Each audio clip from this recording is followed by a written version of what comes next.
কক্সবাজারের মহেশখালীতে কোস্টগার্ড ও নৌবাহিনীর যৌথ অভিযানে বিপুল অস্ত্র, গোলাবারুদ ও অস্ত্র তৈরির সরঞ্জাম উদ্ধার করা হয়েছে।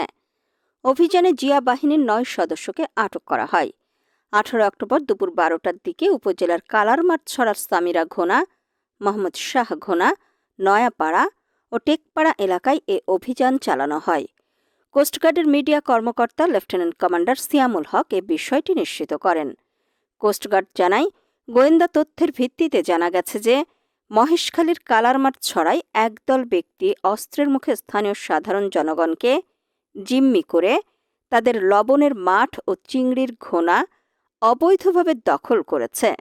স্থানীয় জনগণ এর প্রতিবাদ করলে ওই ব্যক্তিরা বিভিন্নভাবে হুমকি দিয়ে জনমনে আতঙ্ক সৃষ্টি করে আসছিল। স্থানীয় জনগণ বাংলাদেশ কোস্টগার্ডের শরণাপন্ন হলে তারা ওই এলাকায় গোয়েন্দা তৎপরতা বৃদ্ধি করে। এরই ধারাবাহিকতায় প্রাপ্ত তথ্যের ভিত্তিতে অভিযান চালিয়ে ওই এলাকা থেকে একটি বিদেশি পিস্তল, ৮টি দেশীয় আগ্নেয়াস্ত্র, ৮ রাউন্ড তাজা গোলা, ১৫ রাউন্ড তাজা কার্তুজ, ২টি ম্যাগজিন, ১৩টি দেশীয় অস্ত্র ও বিপুল অস্ত্র তৈরির সরঞ্জাম সহ জিয়া বাহিনীর সক্রিয় ৯ সদস্যকে আটক করা হয়। আটককৃত ব্যক্তিরা হলেন মোহাম্মদ আলী, মানিক, গিয়াসউদ্দিন, সালাউদ্দিন, শহীদুল্লাহ, সবুজ, আতিকুর রহমান, রিজন ও নাদিম উদ্দিন। তারা মহেশখালীর কালারমাঠ ছড়া ও হোয়ানক ইউনিয়নের বাসিন্দা।